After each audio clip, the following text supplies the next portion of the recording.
better lifestyle. And the decluttering, we have to have a better lifestyle. And so that was my purpose. And during this process, people think decluttering is just going through your things and getting rid of this and getting rid of that and having more space. And so I start incorporating. And the thing about, I would say this, COVID changed a lot of things. It also changed the counseling field. And now we do telehealth. At first I was against it, but now I'm loving it. I do in-person and the telehealth.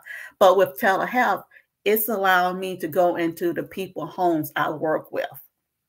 And so if they're telling me they're doing well, I'm looking at their background. It's like, okay, if you're doing so well, oh, why are you still in the bed? Why is your room so dark? Why are the kids, what reason are the kids running around the house and things like that? And so what I was beginning to see and beginning to notice, and I always believe this, our spaces are replicas of our inner brain. So what we have in our home space, our car space, that's what's going on in our heads. And so when people talk to me about decluttering, there has to be a purpose. And so when people say, I ask, what's your purpose? What's your priority? And when they say, if a reason is because my house is junky, I need more space, I need to clean, that's not going to work, because it's, when you say that, 9 times out of 10 or 99.9% of the time, you're going to relapse and go back to the same thing, because you're clearing space to bring more space in, instead of clearing space to bring more time and energy, financial security and priorities and relationships in and things like that. One thing, Michelle, that you said that was so key. I saw you, Angela, take a little sip right there. And I had to take one with you because that was powerful. I wanted to take a moment. And you said decluttering has to have a purpose.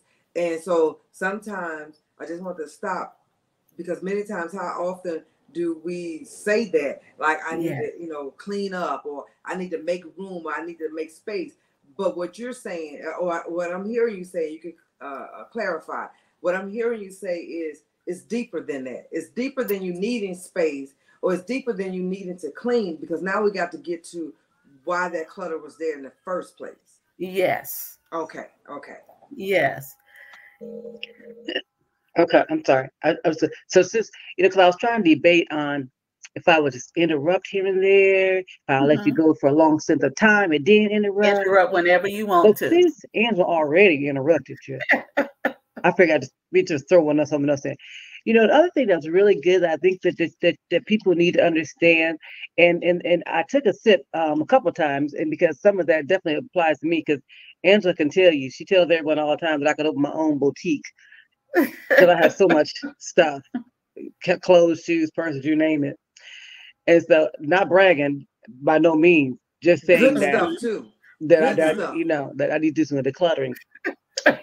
And so, and I'm going to mention something else, but if it's something, as you being a clinician, I'm sure it's something that you've dealt with as well, but I'm going to mention this in a minute. But I'll come back to what I was about to mention. But the first thing I was going to mention, the fact that you were saying, the fact that when we're clearing spaces, clearing these, we come into the mindset that I need to get rid of stuff, but only to bring something else into that same space. And so if we're clearing spaces only to bring something else in, the decluttering is never happening. And so then the thing that just came to my spirit when I was about to say this is, and this is something that you may or may not want to speak on this minute, Michelle, is that because we're, because of clinicians, is that thing of that hoarding comes into mind, is that we're clearing spaces, but we're just bringing things in because we haven't been delivered or we haven't worked on our inner stuff. And so we just continue to bring stuff in to continue to hoard. Yes. Man, this is good. And that's the reason we have to really pay attention to our space.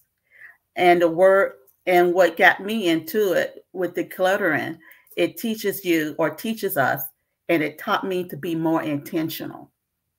That's the word. We are, and Greg McKeon, essentially, we have to open our minds and read. And I started reading Greg McKeon's Essentialism. What's really essential in our lives? I advise everyone to read these books. They're really good. And I have a list I'll suggest later. But just that thing. And one thing too, that sometimes we fail to do, and I notice while doing in the sessions, I'm learning with things, building myself up, I'm bringing into my session. I'm using myself as the guinea pig. So I'm using a more holistic approach in therapy. And I think we're taking that for granted in mental health. So with the holistic approach, especially with decluttering, I'm bringing that into, especially working with grief and loss and trauma. So instead of just jumping into decluttering and having people say, okay, let's declutter, I need you to do this and that. No. What how much water do you drink? What do you eat? Tell me about your meal plan. Are you eating? How are you sleeping? Tell me what's going on in your life. But just those basic needs right there. And so some of the things we really have to focus on and it's been researched that the 4 most important things are what we think, what we eat, what we drink, what we sleep, and rest. Sleep is so underrated. When sleep is off, guess what? Everything else is off. And so I'm bringing that into the sessions and bringing that with me. So I had to rebuild myself first. After coming for years, ripping and running, you think you the bomb, think you got it going on or whatever. But I wasn't being intentional with my life. And so when certain things happens in our life, especially in my life, I was taught, and I'm glad I was taught this, I never asked why. But as I get older, I always ask, what purpose am I going through this? What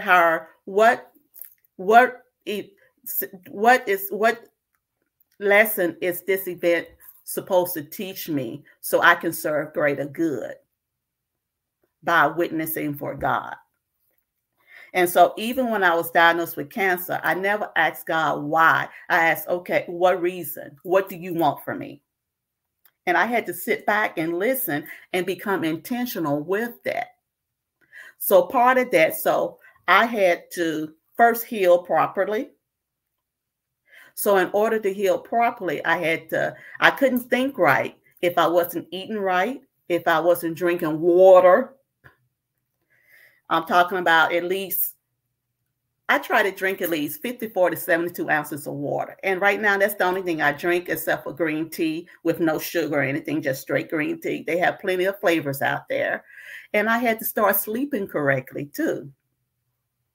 And so once these things got in sync, my mind started to open up more. Michelle, I just want to interject just really fast that, those 4 things, those 4 areas that you said we really need to be purposeful, intentional about what we think, what we eat, what we drink, and our sleep and rest states. And I think that one of the things that we don't always consider, like, first of all, I had to sip my tea on the water, not because I do it, because I don't do it. Jesus. Whew. But yeah.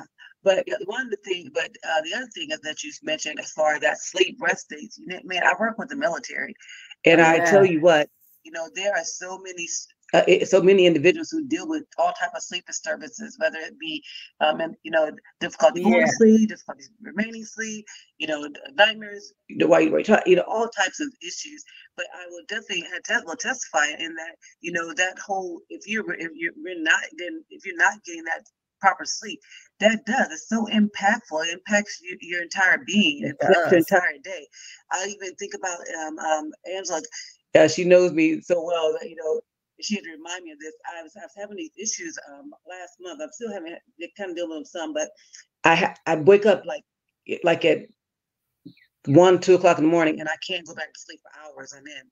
And so she reminded me that whenever the time changes, I have this issue. It's really weird, but whenever the time changes, I have this. It is like I have this. My circadian rhythm it's out of rhythm, and I just can't, you know. And so when I have to get, by the time I finally get tired again, it's time for me to get up. And I'm telling you, those weeks that I was really suffering with it, I was so thrown off. Yeah. I mean, I couldn't hardly get through a whole therapy that I worked 10 hours. I couldn't, without being so exhausted. I'm already exhausted from just the job itself, but then I'm so exhausted I can't even think clearly. Searching for words and things like Yes. that. It just becomes very challenging when your mind, because our brain and everything else, it heals itself, rebuilds itself as we sleep. And if we're not getting that proper sleep, then when does it have the time to build or rebuild? Yes. Girl, you gotta be going.